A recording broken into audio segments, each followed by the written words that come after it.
Trump signed a massive tax and spending bill into law. As a former tax attorney who did her master's degree with a focus on tax policy, the implications of this bill cannot be overstated.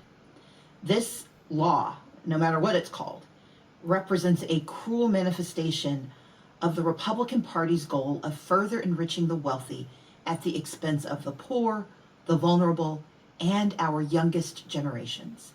As for what we call it, some Democrats are calling it the Trump tax. And while I like the clarity and the alliteration, we should understand what it really truly is.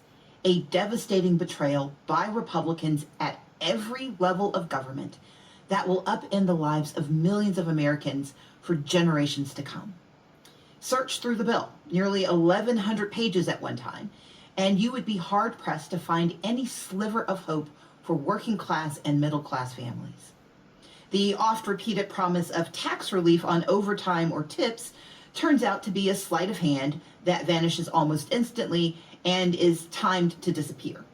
Republicans who champion these successes are engaged right now in a feat of magical thinking and remarkable ignorance about how itemization really works. The only ones who benefit from this will be the wealthy Americans who watch their funds miraculously multiply, and the average Americans are told to play the dupe.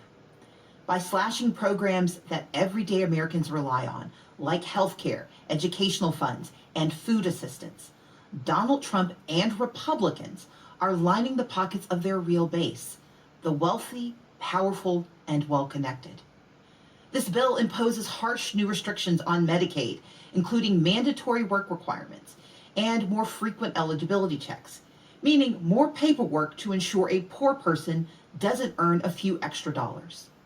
Ostensibly, these rules ensure that able-bodied adults will now have to prove they're working, doing community service, receiving job training for at least 80 hours per month, or are enrolled in school part-time. But what that means is that even people who've just been laid off, especially in the midst of an economic downturn, could lose their health insurance simply for being between jobs, or that full-time caregivers will have to abandon their families to prove they are worthy of help.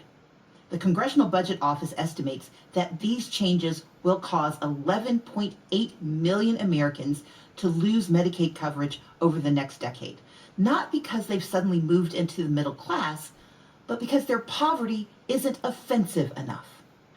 The bill also shifts the cost burden of SNAP, which is previously known as food stamps.